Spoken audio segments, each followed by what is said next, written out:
अच्छा, इसी तरह ये एक और क्वेश्चन है, create minimum heap with an file that each level, remove करें दो मिनिमम को A and B from minimum heap and put A plus B again into heap.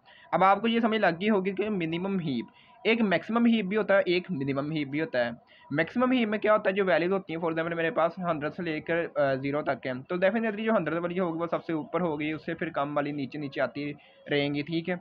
लेकिन मिनिमम हीप में ये होता है कि जो सबसे मिनिमम वैल्यू होती है वो सबसे ऊपर होती है। मीन्स के लाइक ये सबसे मिनिमम वैल्यू होती है, फॉर एग्जांपल अब इसमें सबसे मिनिमम वैल्यू फॉर एग्जांपल अगर हमारे पास 10 है, ये 10 13 के अंदर, तो यहाँ पे सबसे बड़ी होनी थी वो 10 होनी थी ऊपर। ये मिनिमम हीप और मैक्सिमम हीप में थोड़ा सा फर्क है। अब इसके अंदर हमें पता चल रहा होगा कि ग्रिडी के अंदर अगेन हमने एक बात की थी कि हमने वो रास्ता देखना है कि फॉर एग्जाम्पल लाहौर जाना है कि जिसके अंदर हमारा जो प्रॉफिट है वो भी कम से कम लगे और रास्ता भी सबसे कम से कम लगे। अब इसके अंदर वही है। फर्स्ट ऑफ ऑल मैं चेक कर रहा हूँ F1 F2 F3 को कि मैं देख रहा हूँ भाई सबसे ज़्यादा मिनिमम किस पे आएगा। इस पर मैंने देखा फर्स्ट ऑफ ऑल इसका 110 निकला। फिर मैंने क्या किया, F1 और F3 को पहले लिया, ऊपर मैंने लिया था F2 और F3 को, देन F1 को लिया था। इधर मैंने लिया F1 F3 देन F2 को लिया, तो मेरा जो आंसर आया वो 100 आया, यहाँ पे 110 आया।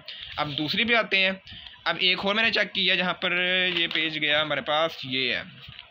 अच्छा, इस पर मैंने चेक किया F1 F2 को मैंने देखा, फिर F3 को देखा, मेरा जो आंसर आया वो 90 आया। मीन्स के इसके अंदर जो हमारा रास्ता है वो कम लग रहा है एज़ कम्पेयर टू ये जो बाकी दो थे पिछले, ठीक है।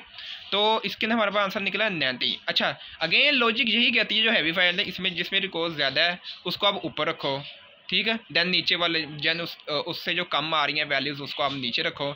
लेकिन मिनिमम हीप के अंदर सबसे मिनिमम एलिमेंट जो है ना उसको आपने टॉप पे रखना है, टॉप नोड पे, ठीक है, ऊपर यहाँ पर, ठीक है। अब इसमें हो क्या रहा है अगेन, मीन्स के हम इसमें कर क्या रहे हैं कि थेरेक मीन्स के ऐड किया, रीअरेंज किया, पुट किया, इसलिए इसकी भी टाइम जो कम्प्लेक्सिटी है वो n log n बनेगी, ठीक है।